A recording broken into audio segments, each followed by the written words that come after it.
La vie d'entrepreneur est pleine de surprises, puisqu'il y a 2 heures, j'avais aucune idée que je serais ici avec vous maintenant.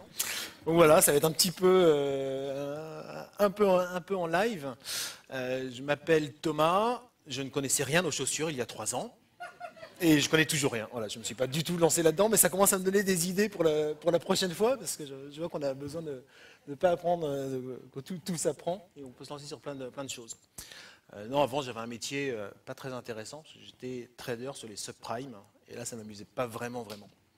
Et depuis toujours, je me disais que j'avais envie de créer une boîte. J'avais monté une boîte rapidement avec mon frère. Et puis après, je l'avais laissé pour aller faire du subprime. C'est un peu dommage. Et puis, un jour, je me suis dit que j'aimerais bien retrouver mes papiers sans que j'ai besoin de les classer. Et alors là, c'était une idée en disant, ça c'est marrant. Bon, on va faire ça. Et donc, je me suis lancé dans le rangement bordélique, ce qui permet, donc, on fait un tas de papiers. Dès que vous avez un papier, vous empilez. Quand vous en recherchez un, vous allez sur votre téléphone ou votre PC ou votre Mac et vous dites que vous recherchez la facture EDF d'avril 2012. Le document apparaît à l'écran. Et puis, si vous avez besoin de l'original, Xambox va vous dire que c'est dans votre tas de papier numéro 6 et que c'est la 3e feuille au-dessus de l'intercalaire numéro 2. Voilà ce que je fais de mes journées, et ça m'occupe pas mal. Et du coup, ça rejoint un petit peu ce que les prédécesseurs ont abordé comme sujet. Parmi vous, donc j'imagine, il y a une grande partie de futurs entrepreneurs ou déjà entrepreneurs. Qui parmi vous a l'idée d'un produit révolutionnaire sur un marché révolutionnaire? Bon, c'est bien.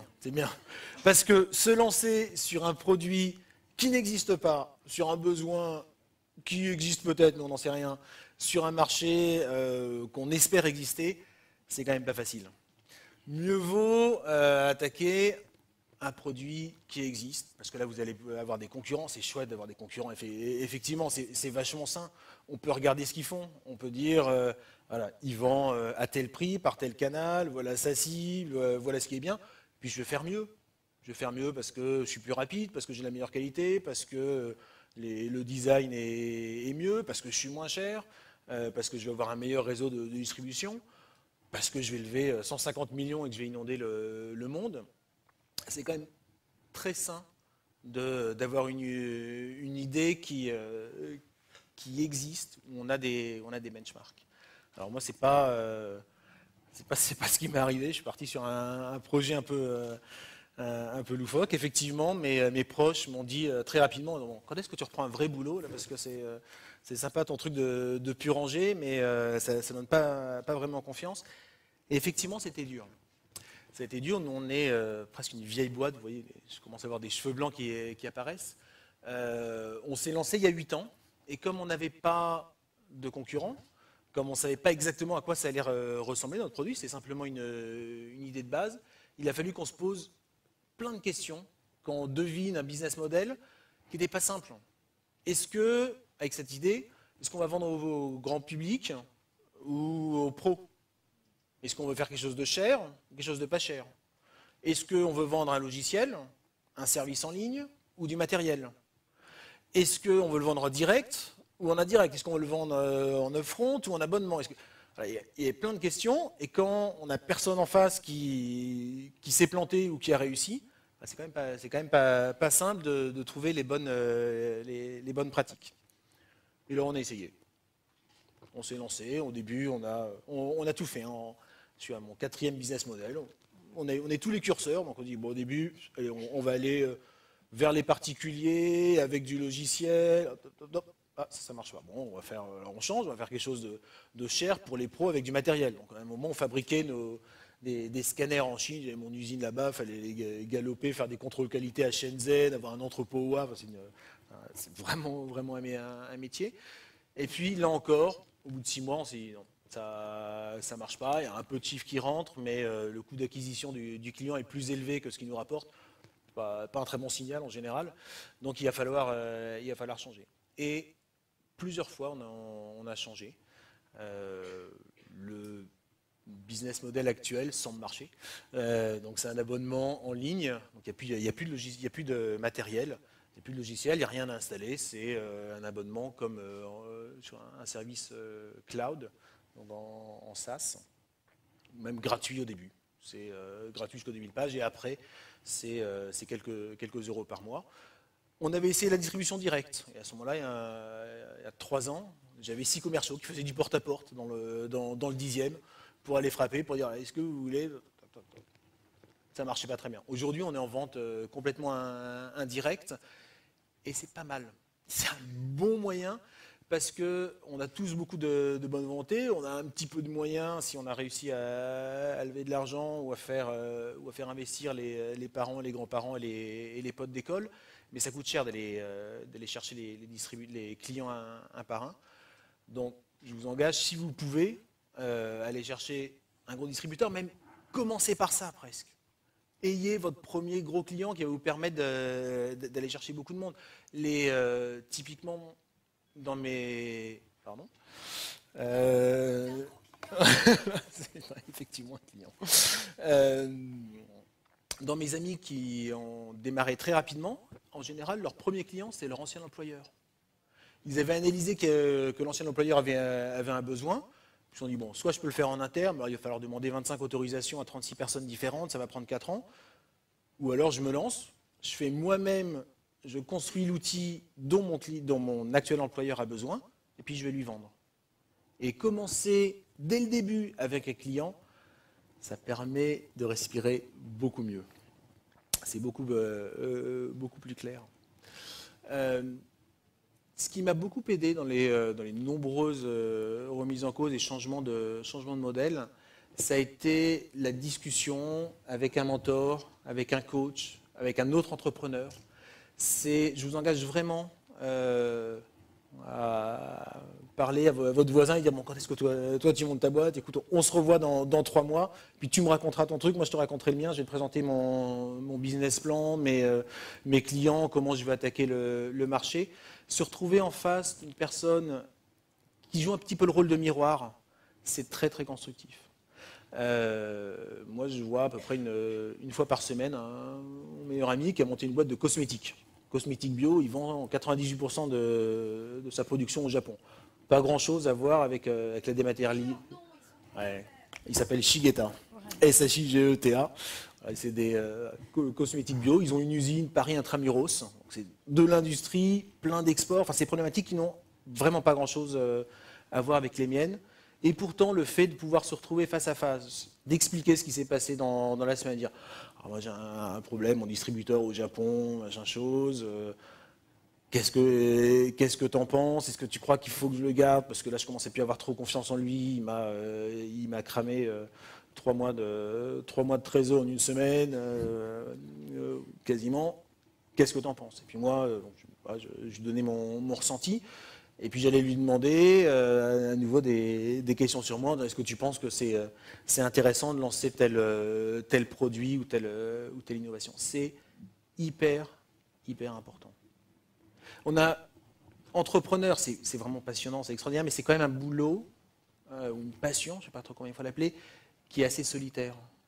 On est régulièrement seul. Quand le 14 janvier au soir, il y a tous les entrepreneurs qui disent « Ah, le 14 janvier, c'est la date affreuse. » là. On sait qu'il faut faire le chèque pour l'URSSAF et qu'on n'a pas l'argent en caisse, bah, c'est difficile. Et c'est quelque chose qu'on ne peut pas partager avec vos salariés. Parce qu'ils vont commencer à flipper et dire « Oh là là, mais j'ai démissionne s'il n'y a plus de sous en caisse. » C'est difficile de partager ça avec vos investisseurs. Parce que, alors là, le lendemain, ils ne répondent plus au téléphone. En parler avec vos frères, sœurs, parents, ils disent « Je t'avais bien dit que tu aurais dû rester à la Société Générale, c'était quand même vachement plus pépère comme boulot. » Voilà. Et pour draguer, c'est pas terrible. Pour draguer, c'est pas top non plus. Non. Voilà. Discuter. Ouais, c'est beaucoup plus drôle. Je fais du rangement bordélique. Ah bon, c'est quoi ça? Ouais, discuter avec un père qui soit aussi entrepreneur, qui peut comprendre vos angoisses, vos espoirs, vos stress, vos excitations quotidiennes, et dont vous pourrez comprendre exactement les mêmes espoirs, craintes et tout. Vraiment très, très important. Idem pour Voilà. Moi, je me suis orienté vers le co-coaching, mais ça peut être du coaching plus classique. Ça me fait penser que de plus en plus maintenant, on fait de la colocation d'entreprise. Et donc moi, j'ai partagé mes locaux donc avec Shigeta à un moment, puis ensuite avec une association qui donne des cours d'info, et puis avec une ou deux autres boîtes qui n'avaient rien à voir avec ce que je faisais. Mais là encore, pouvoir le soir aller prendre une bière, exposer ses idées, attendre une réponse, et puis même s'il n'y a pas de réponse, le simple fait d'exposer ses idées clairement, c'est un petit peu comme faire un business plan au quotidien ou toutes les semaines. Ça, les questions s'enchaînent, on avance, ça permet de trouver des nouvelles idées. Donc c'est vraiment important. Alors vous avez compris, moi j'ai changé pas mal de business model, et donc ça a pris du temps.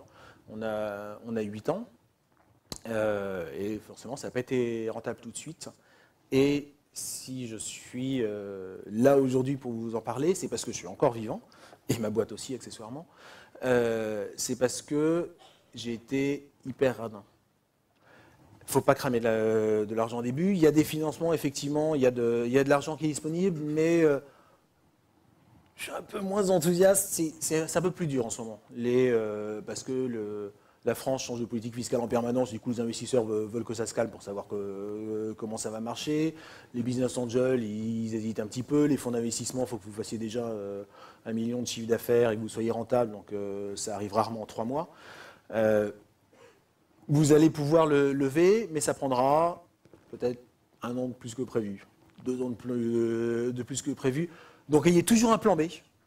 Si l'argent n'arrive pas, il faut un plan B. Alors moi, je parle vraiment en connaissance de cause, que je suis en train de lever, et je pense que ça se fera d'ici la fin du mois. Ça avance bien, mais j'ai un plan B. Je sais ce qu'il faudra faire si ça ne marche pas, si au dernier moment, on ne se met pas d'accord. Voilà. J'ai le plan qui est prévu, je sais où réduire les coûts, comment se restructurer, etc. C'est vraiment, vraiment important. Et sinon, je serais mort 4 fois ou 5 fois. Ça m'est arrivé 4 fois le 15 janvier ou à la fin du mois de ne pas avoir de quoi payer les salaires. Il y a même 2 ans, juste avant Noël, j'ai réuni toute l'équipe. Et pour leur souhaiter un bon Noël, je leur ai dit, écoutez, normalement il y a de l'argent qui arrive d'ici la fin du mois, mais ça fait 2 mois que c'est repoussé.